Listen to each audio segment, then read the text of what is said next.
Olá, meus queridos, um grande prazer poder estar aqui com vocês mais uma vez no nosso canal Pensamento Vivo. Muito obrigado aí pela sua presença, obrigado pelos seus comentários, pelos likes que vocês deixam aqui nos vídeos.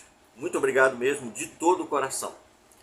Trazendo aqui então brevemente nesse vídeo, mais uma sequência, estamos mostrando algumas doutrinas, algumas heresias, algumas doutrinas falsas, propagadas e ensinadas pelo corpo governante da organização Sociedade Torre de Vigia de Bíblias e Tratados, da qual eu fiz parte por cerca de 30 anos. Também acreditei em tais heresias, também as defendi como se fossem verdades, mas chega um momento em que o Espírito Santo atua em nós, uma vez que nós pedimos ajuda, como Jesus orientou em Lucas capítulo 13, em João, capítulo 16, versículo 13, o Espírito Santo nos ajuda a encontrar a verdade. E tal verdade, então, me ajudou a entender que o corpo governante, a liderança dessa organização ensina sobre determinados pontos bíblicos não são verdades, não tem fundamento bíblico, são apenas refúgios, subterfúgios que eles utilizam para poder ficar soberanos, mantendo um poder absoluto sobre os membros desta organização. Então vamos a uma dessas heresias.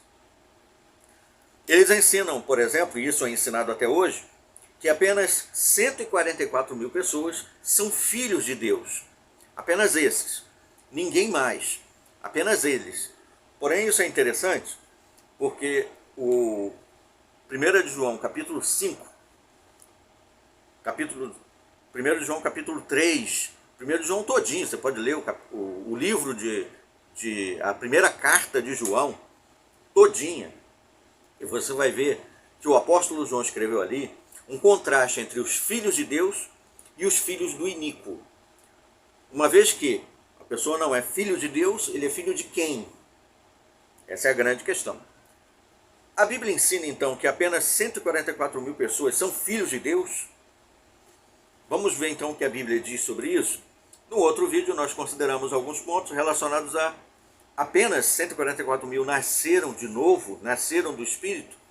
No mesmo texto de 1 de João capítulo 1, aliás, do Evangelho de João capítulo 1, versículos 11 e 12 mostra o que nós queremos destacar. Diz assim, referindo-se a Jesus Cristo, 1 de João, aliás, o Evangelho de João capítulo 1, versículos 11 e 12. Ele veio ao seu próprio povo, mas eles não o aceitaram. No entanto, a todos os que o receberam, ele deu autoridade para se tornarem filhos de Deus, porque exerciam fé no seu nome. Será que apenas 144 mil pessoas no mundo todo, em toda a vida, apenas 144 mil depositam fé em Jesus? De modo que apenas 144 mil, então, portanto, podem ser chamados filhos de Deus? É isso que o texto está dizendo? É óbvio que não. O texto está dizendo claramente que todos que depositaram fé em Jesus são chamados filhos de Deus. Isso já derruba por si só a doutrina, o argumento ensinado pelo corpo governante, pela organização Torre de Vigia, de que apenas 144 mil pessoas são filhos de Deus. Não importa as ideias que eles podem desenvolver. Mas existem categorias de filhos. Não interessa isso. O texto aqui não está categorizando absolutamente nada. O texto aqui não está dizendo que alguns são filhos nesse sentido, outros são filhos naquele sentido. O texto está dizendo simplesmente que todos que exercem fé em Jesus são filhos de Deus. Apenas isso. Não está limitando isso a 144 mil em categoria nenhuma, em tal distinção de que 144 mil são filhos assim e o restante é filhos assado. O texto não diz isso, então não adianta inventar subterfúgio para defender o corpo governante, porque o texto não dá margem para isso. Vamos a mais à frente. Romanos capítulo 8. O texto de Romanos, que nós citamos no outro vídeo falando sobre os que são guiados, ou que nasceram do Espírito, também serve para refutar essa doutrina a respeito dos filhos de Deus. O texto de Romanos capítulo 8 muitas vezes é citado na celebração da morte de Jesus. Naquele momento em que na Sociedade Torre de Vigia, no dia da celebração da morte de Jesus, as pessoas pegam os emblemas, o pão e o vinho, que representam a carne e o sangue de Jesus, e não comem nem bebem os emblemas. Simplesmente passam de mão em mão e depois jogam no lixo.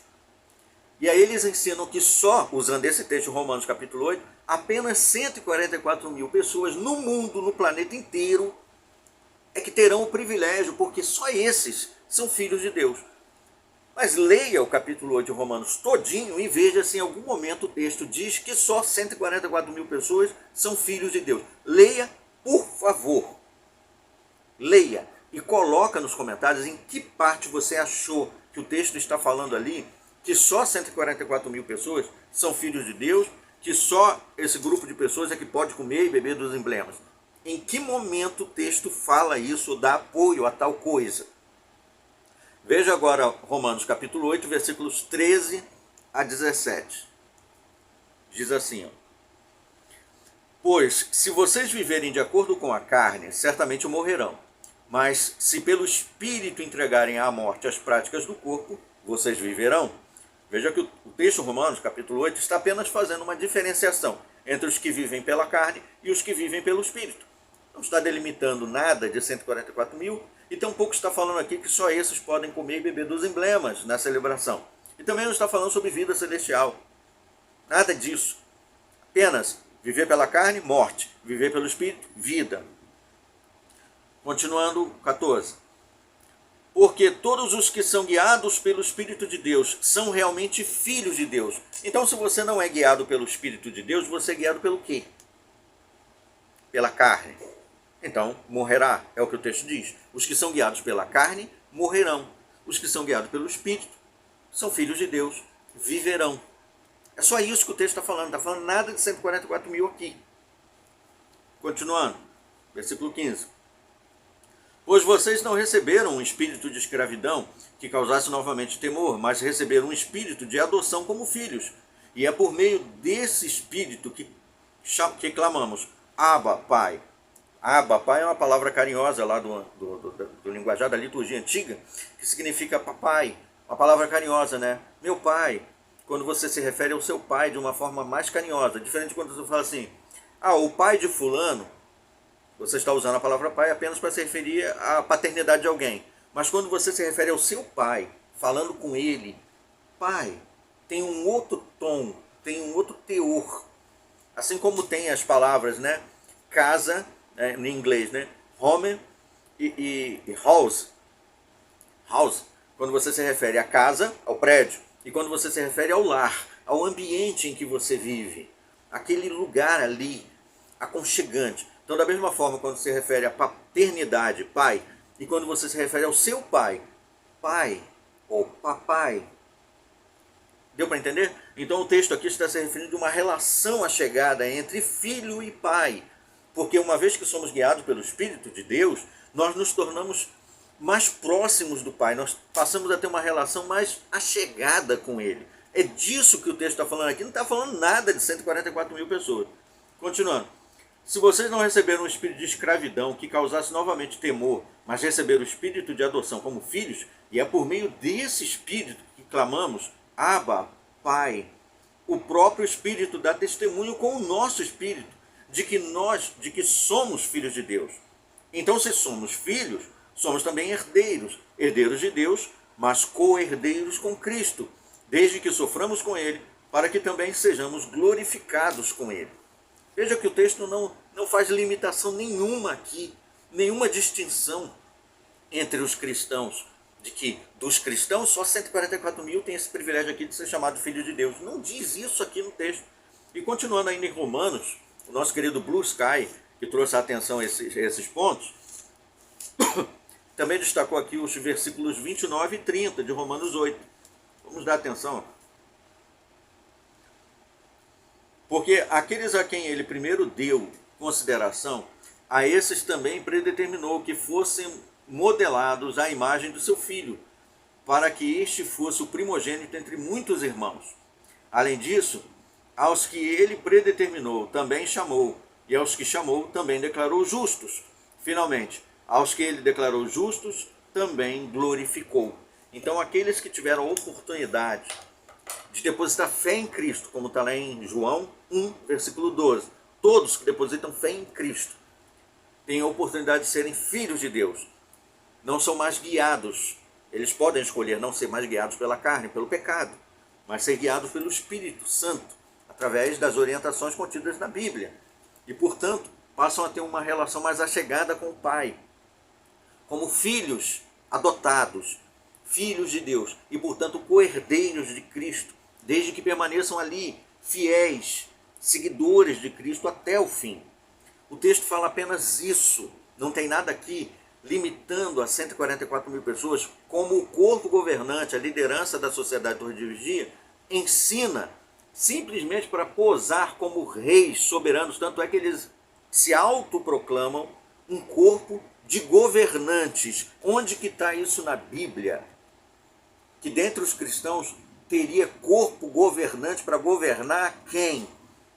Dentre os cristãos nós temos apenas um governante, um rei sobre nós, que é Cristo, mais ninguém. Mas nessa organização, da qual eu também fiz parte, esses homens posam com uma autoridade inquestionável, onde o que eles dizem é lei e tem poder até superior ao que a Bíblia ensina. Leia o texto, se você duvida do que eu estou falando, leia Romanos capítulo 8 todinho, leia a Bíblia toda, várias vezes, 1000 vezes, 1 milhão de vezes, quando você quiser, e vê se em algum momento a Bíblia fala exatamente como eles dizem. Pode ver, confirma e depois coloca aí nos comentários, por gentileza. Eu agradeço aí a atenção de vocês, aguardemos então os nossos próximos vídeos. Até lá.